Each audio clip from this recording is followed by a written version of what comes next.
తనను కర్నూలు లోక్సభ ఇన్ఛార్జి చేయడంపై మంత్రి గుమ్మనూరు జయరాం అసంతృప్తి వ్యక్తం చేశారు. ఆలూరులో కార్యకర్తల సాక్షిగా సంచలన వ్యాఖ్యలు చేశారాయన. కర్నూలు ఎంపీ టికెట్ జేబులో పెట్టుకుని వచ్చారన్న జయరాం కార్యకర్తల అభిష్టం మేరకే నడుచుకుంటా అని చెప్పారు. ఎన్నికలకు ఇంకా 2 నెలల సమయం ఉన్నందున మంత్రి నామినేషన్లు వేసిన తర్వాత కూడా అభ్యర్థులను మార్చిన సందర్భాలు ఉన్నాయని గుర్తు చేశారు. కార్యకర్తలు ఆదేశిస్తే చాలా దారులుంటాయని జయరాం కామెంట్ చేయడం హాట్ టాపిక్గా మారింది.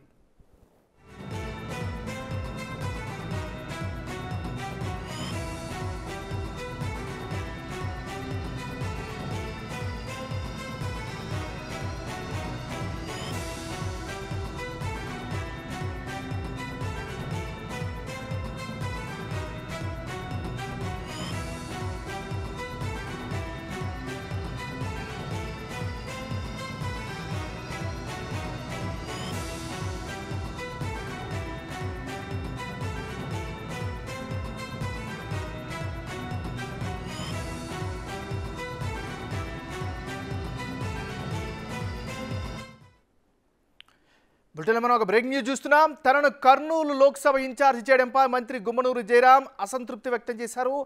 ఆలూరులో కార్యకర్తల సాక్షిగా సంచలన వ్యాఖ్యలు చేశారు ఆయన. కర్నూలు ఎంపీ టికెట్ జేబులో పెట్టుకుని వచ్చారన్న జయరాం కార్యకర్తల అభిష్టం మేరకే నడుచుకుంటారని చెప్పారు. ఎన్నికలకు ఇంకా 2 నెలల సమయం ఉన్నందున మంత్రి నామినేషన్లు వేసిన తర్వాత కూడా అభ్యర్థులను మార్చిన సందర్భాలు ఉన్నాయని గుర్తు చేశారు. కార్యకర్తలు ఆదేశిస్తే చాలా దారులుంటాయని జయరాం కామెంట్ చేయడం హాట్ టాపిక్గా మారింది. ఇక ఇదే అంశానికి సంబంధించి మరింత తాజా సమాచారం అందించేందుకు మరి రిపోర్టర్ శ్రీరామ్ సిద్ధంగా ఉన్నారు. శ్రీరామ్, చెప్పండి, ఈ చేసిన వ్యాఖ్యల్ని ఏ విధంగా అర్థం చేసుకోవాలి? ఎలాంటి రాజకీయ అప్డేట్గా దీన్ని భావించవచ్చు? ఏమన్నారు, ఈ రోజు చూసుకున్నట్లయితే గుమ్మనూరు జయరాం మంత్రిగా వ్యవహరిస్తున్నటువంటి ఆలూరు నియోజకవర్గం ఏదైతే ఉందో ఆలూరు నియోజకవర్గానికి సంబంధించి అధిష్టానం తీసుకున్నటువంటి 3వ జాబితా ఏదైతే ఉందో దానికి సంబంధించి తమ సొంత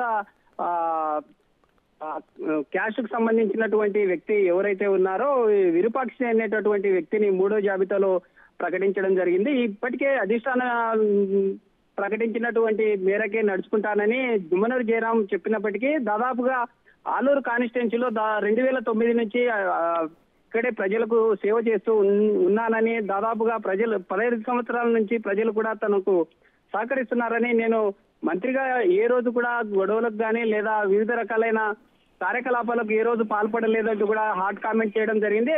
ఇందులో ప్రధానంగా చూసుకున్నట్లయితే అక్కడే స్థానికంగా ఉన్నటువంటి మంత్రి ఇలాంటి కామెంట్స్ ఏవైతే కామెంట్ చేయడం అంటే నేను మంత్రిగా ఎంపీగా పోటీ చేయాలన్నా లేకుంటే ఎమ్మెల్యేగా ఉండాలన్నా పార్టీకి సంబంధించినటువంటి కార్యకర్తలు ఎలా నిర్ణయించుకుంటే దానికే కట్టుబడి ఉంటానో, నా రాజకీయ భవిష్యత్ అంతా కార్యకర్తల మీదే ఉందంటూ కూడా హాట్ కామెంట్ చేయడం జరిగింది. అది ఇప్పుడు జిల్లా వ్యాప్తంగా కూడా పెళ్లి సంచలనం సృష్టించింది అని చెప్పి చెప్తున్న పరిస్థితి. అదే సామాజిక వర్గానికి చెందినటువంటి గుమ్మనూరు జయరాం వర్గీయులు ఎవరైతే ఉన్నారో నిన్న ప్రకటించినటువంటి లిస్టులో విరూపాక్షి పేరును ప్రకటించిన అనంతరమే 2 వర్గాలుగా ఏర్పడి విరూపాక్షి వర్గం వారు కొత్తగా ఫ్లెక్సీలను ఏర్పాటు చేయడం జరిగింది. ఆ ఫ్లెక్సీల్లో కూడా గుమ్మనూరు జయరాం ఫోటోను ప్రకటించకపోవడంతో అక్కడి నుండే గొడవ స్టార్ట్ అయిందని చెప్పుకోవాలి. అధిష్టానం ఇద్దరి మధ్య సఖ్యత కుదిరిన తర్వాతనే ఈ యొక్క విరూపాక్షి పేరును గుమ్మనూరు జయరాము చెప్పడంతో ఆ పార్టీ సంబంధించినటువంటి పెద్దలు కూడా ఆ గుమ్మనూరు జయరాము చెప్పినటువంటి వ్యక్తినే ఖరారు చేసినప్పటికీ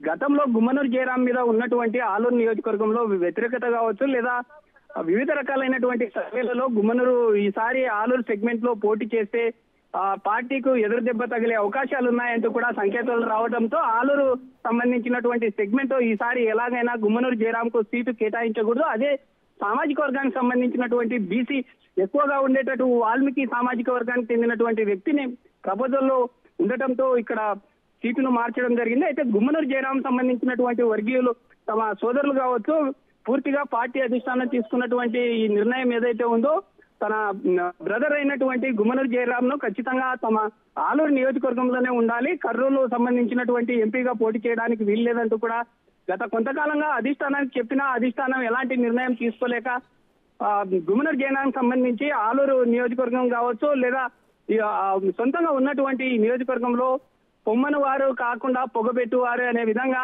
అంటే గుమ్మనూరు జయరాంకి ఆలూరులో మీకు సీటు ఇవ్వలేము అని అధిష్టానం తేల్చి చెప్పలేని పరిస్థితుల్లో ఎంపీ స్థానాన్ని కేటాయించడం జరిగింది. ఎంపీకి సంబంధించినటువంటి స్థానికంగా ఉన్నటువంటి సంజీవ్ కుమార్ ఎవరైతే ఉన్నారో సంజీవ్ కుమార్ సంబంధించినటువంటి పనితీరు కావచ్చు లేదా అదే బీసీ సామాజిక వర్గానికి సంబంధించినటువంటి ఓట్ బ్యాంక్ ఎక్కువగా ఉండడంతో కర్నూలు పార్లమెంట్ కు గుమ్మనూరు జయరాం నియమించడం జరిగింది ఏమన్నా. Right, thank you Sriram.